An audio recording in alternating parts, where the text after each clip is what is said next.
Бүгін 28 желтоқсан 2025 жыл.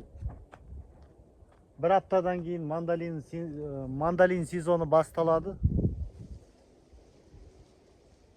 Bir аптадан кейін дайын болады, тереді. Қазақстанда суық шығар, е?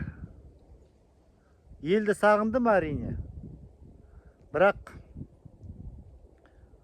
орыстанған қоғам, Ресейге бағынышты билік біз секілді ұлтшылдарды аямайды. Жай ғана соттамайды, өлтіріп тастайды. Сондықтан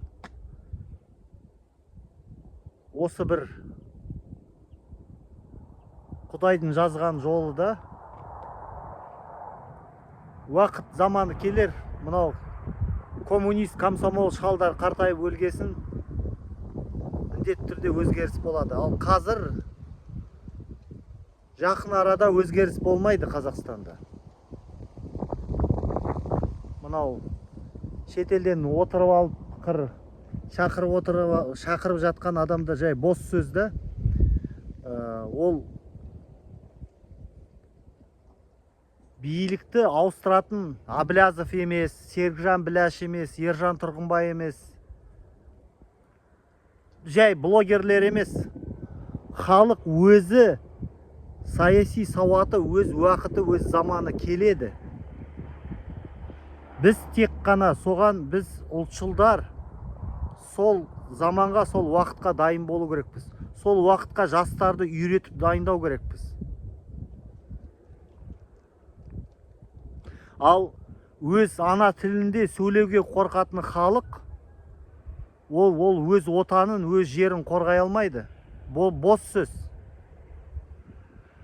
Өз тілімізді өз тұғырына қондырмағанша, өзіміз жаппай қазақтар ана тілінде сөйлемегенше ешқандай өзгеріс болмайды. Мен оған сенбеймін өз басым. Өйткені қалай адам өз ана тілін, өз анасын сыйламаған халықты кім сыйлайды? Ондай халық егемендікке, азаттыққа лайықты ма? Мен өз басым жоқ деп есептеймін. Және де әлі біз ұлт боп, халық боп қалыптаспадық. Өз патриоттарымызды, өз ұлтшылдарымызды қорғай алмаймыз. Оны да жастарға үйрету керек.